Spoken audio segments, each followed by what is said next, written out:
Hello बच्चों, आप सब कैसे हो। ये आईआईटी फाउंडेशन की क्लास चल रही है जिसमें हम केमिस्ट्री टॉपिक की ऑलरेडी 2 वीडियो अपलोड कर चुके हैं।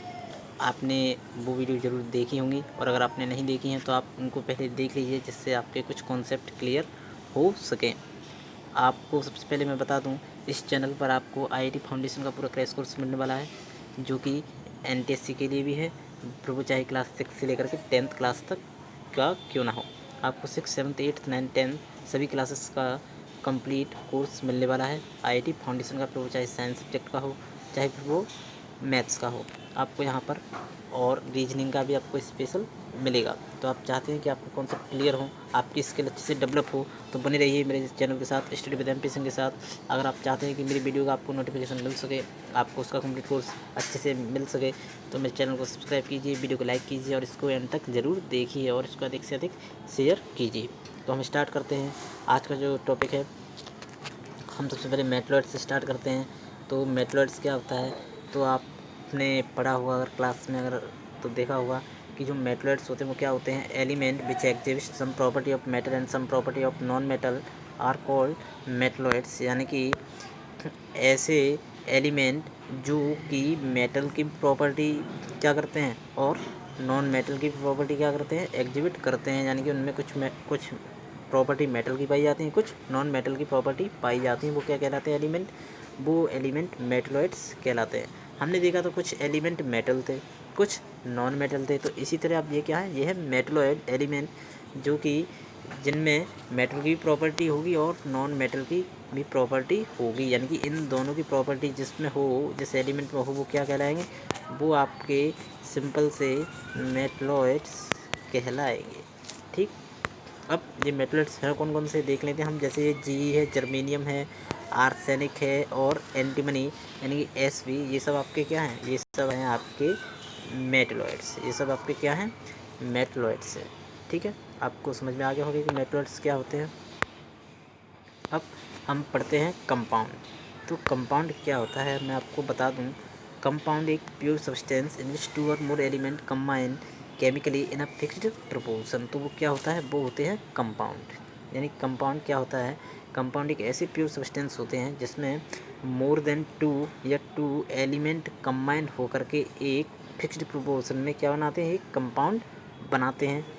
समझ में आ गया कंपाउंड क्या होते हैं। जैसे हम बात करें, जैसे हम ले लेते हैं सी, ले लेते हैं कार्बन और ऑक्सीजन को अगर हम ले लेते हैं तो दोनों को मिलाकर क्या बनता है, CO2 बनता है। क्योंकि सी, कार्बन एक अलग एलिमेंट है, ऑक्सीजन एक अलग एलिमेंट है।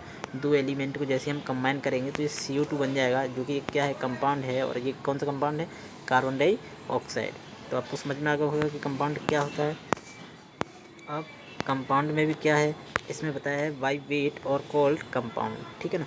फॉर एग्जांपल वाटर H2 है, H2 में अगर हम देखें तो H+O2 यानी कि H एलिमेंट हाइड्रोजन का है और ऑक्सीजन का है, कंबाइन कर देते हैं तो H2O एक कंपाउंड बन जाता है जो कि क्या है, वाटर है। क्या है, ये वाटर है।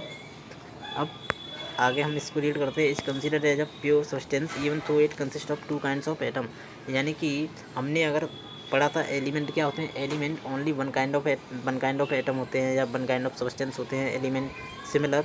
लेकिन जो कंपाउंड होते हैं ये मोर देन 2 होते तो हैं, more than 2 kinds of atoms हो सकते हैं, लेकिन ये कैसे होते हैं, ये भी प्योर सब्सटेंस होते हैं। As it has a fixed number of hydrogen and oxygen atoms combined together chemically in a definite proportion by weight, hydrogen and oxygen combine in a fixed ratio 1:8 by weight to form water।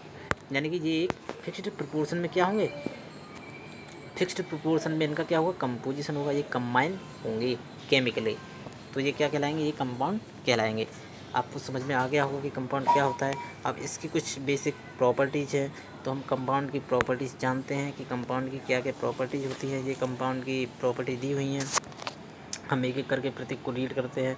जैसे first point है, the nature of element constituting a chemical compound remains same. यानी कि nature में जो भी element हैं वो chemically compound वो कैसे हैं, सेम हैं।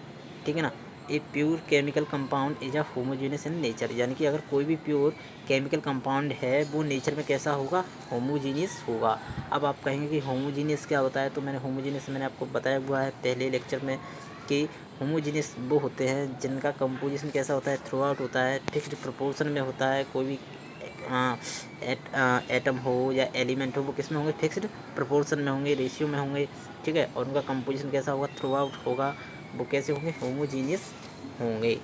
अब नेक्स्ट पॉइंट है, एक chemically compound can be broken into 2 और मोर डिफरेंट एलिमेंट। यानी कि हमने देखा था कि एलिमेंट जो होते हैं वो फर्दर क्लासिफाइड नहीं हो सकते हैं। एलिमेंट जो होते हैं उनको हम और ब्रेक नहीं कर सकते, लेकिन केमिकली कंपाउंड होंगे उनको हम 2 और मोर डिफरेंट एलिमेंट में क्या कर सकते हैं, ब्रेक कर सकते हैं। It can be synthesised from these element by chemical means. इनको किसके जरिए सिंथेसाइज किया जा सकता है, केमिकल से, ठीक है ना। समझ में आ गया। यानी कि जो कंपाउंड होते हैं उनको 2 और मोर डिफरेंट एलिमेंट में क्या कर सकते हैं, ब्रेक कर सकते हैं। अब नेक्स्ट पॉइंट है, एक केमिकली कंपाउंड है जब फिक्स्ड कंपोजिशन। एक केमिकल कंपाउंड है उसमें जो प्रोपोर्शन होगा या कंपोजिशन होगा वो क्या होगा, वो फिक्स्ड होगा। It's constituent element combine together in a fixed ratio by wait, ठीक है। यानी कि वो फिक्स्ड रेशियो में होंगे वेट के जरिए, यानी कि फिक्स्ड रेशियो बाई वेट से क्या होंगे, केमिकली बॉन्डेड होंगे, यानी कि कंबाइन होंगे। अब नेक्स्ट है, एक chemically compound has distinct set of property which do not resemble with the property of its constituent element. यानी एक केमिकल कंपाउंड की एक डिस्टिंक्ट सेट ऑफ प्रॉपर्टी, एक अपनी प्रॉपर्टी होगी which do not resemble with the property of its constituent element. यानी कि उसकी प्रॉपर्टी ज़रूरी नहीं है कि जो एलिमेंट हमने जिससे कंबाइन हुआ है किसी भी एलिमेंट से, कि उसकी जो प्रॉपर्टी है वही प्रॉपर्टी किसी केमिकली कंपाउंड की हो, ये ज़रूरी नहीं है। उसकी एक अपनी अपनी खुद की प्रॉपर्टी हो सकती है या होती है, ठीक है। आई होपफुली आपको ये कंपाउंड अच्छे से समझ में आ गया होगा। हम एक बार फिर से देखते हैं कंपाउंड में क्या था। मैंने आपको बताया था कंपाउंड जो होते हैं वो 2 और मोर एलिमेंट से मिलकर के बनते हैं, वो क्या कहलाते हैं, कंपाउंड कहलाते हैं। जो कि एक सेम प्रोपोर्शन, यानी कि उनका जो कंपोजिशन होता है वो फिक्स्ड होता है, कंपोजिशन फिक्स्ड होता है बाई वेट रेशियो से, है ना। और ये जो होते हैं इनको हम ब्रेक कर सकते हैं 2 और मोर डिफरेंट एलिमेंट में। और इसमें हमने आपको बताया इनकी एक डिस्टिंक्ट सेट ऑफ प्रॉपर्टी होती है। ज़रूरी नहीं है कि इनकी प्रॉपर्टी रिजेंबल करे किसी भी एलिमेंट की प्रॉपर्टी से, ठीक है। तो आपको कंपाउंड समझ में आ गया होगा कि कंपाउंड क्या होते हैं, कंपाउंड कैसे सब्सटेंस होते हैं, ये प्योर सब्सटेंस होते हैं।